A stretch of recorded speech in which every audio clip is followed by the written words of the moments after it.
31 मार्च 2021 को गुजरात विधानसभा में एक एक्ट पास हुआ जिसका नाम है Gujarat secondary and higher secondary education amendment act. इस एक्ट के तहत वो माइनॉरिटी इंस्टीट्यूशन जिनको गवर्नमेंट ग्रांट एड प्रोवाइड करती है उसमें अपॉइंटमेंट, टर्मिनेशन, प्रमोशन, ये तमाम चीजें बराह रास्त गवर्नमेंट रेगुलेट करेगी। एक कमेटी बनाई जाएगी, सिलेक्शन कमेटी, और उस सिलेक्शन कमेटी के जरिए ये पूरा एडमिनिस्ट्रेटिव ऑटोनॉमी है वो गवर्नमेंट के हाथ में होगी। इस एक्ट के आने के बाद गुजरात की माइनॉरिटी इंस्टीट्यूशन ने इसका विरोध किया। उनको जो कॉन्स्टिट्यूशनल राइट्स उनके इस एक्ट के तहत हनन होते हैं उसके लिए उन्होंने आवाज़ उठाना शुरू किया।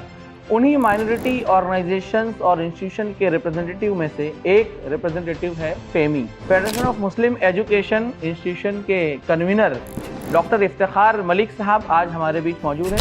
डॉक्टर साहब, तो ये जो एक्ट आया है यहाँ की माइनॉरिटी इंस्टीट्यूशन को क्या दिक्कत है और इसके इम्प्लीकेशन यहाँ की माइनॉरिटी इंस्टीट्यूशन को क्या होंगे? ये Gujarat secondary and higher secondary education amendment act जो 2021 में आया है वो बेसिकली 1972 का जो एक्ट था उसमें अमेंडमेंट किया गया है।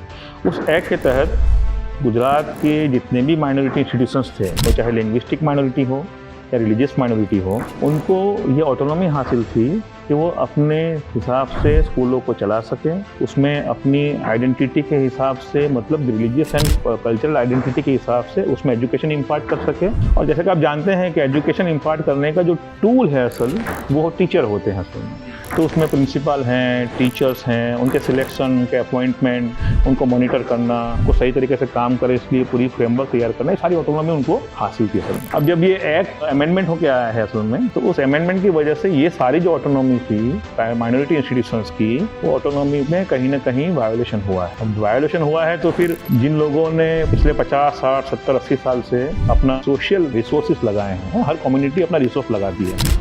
जैसे देश हमारा जो स्टेट लेवल पे जो उनको करना है, देश के स्टेट लेवल पे तो करती है, लेकिन कम्युनिटी भी अपना एक फर्ज अदा करती है। तो कम्युनिटी ने अपना फर्ज अदा करने के सिलसिले में 70, 80, 90 सालों से जो मेहनत की थी अपने अपने इलाकों में, अपने अपनी कम्युनिटीज़ में, तो उनको लग रहा है कि उसको कहीं ना कहीं उस पर एनक्रोचमेंट हो रहा है और ये अच्छी बात नहीं है सर।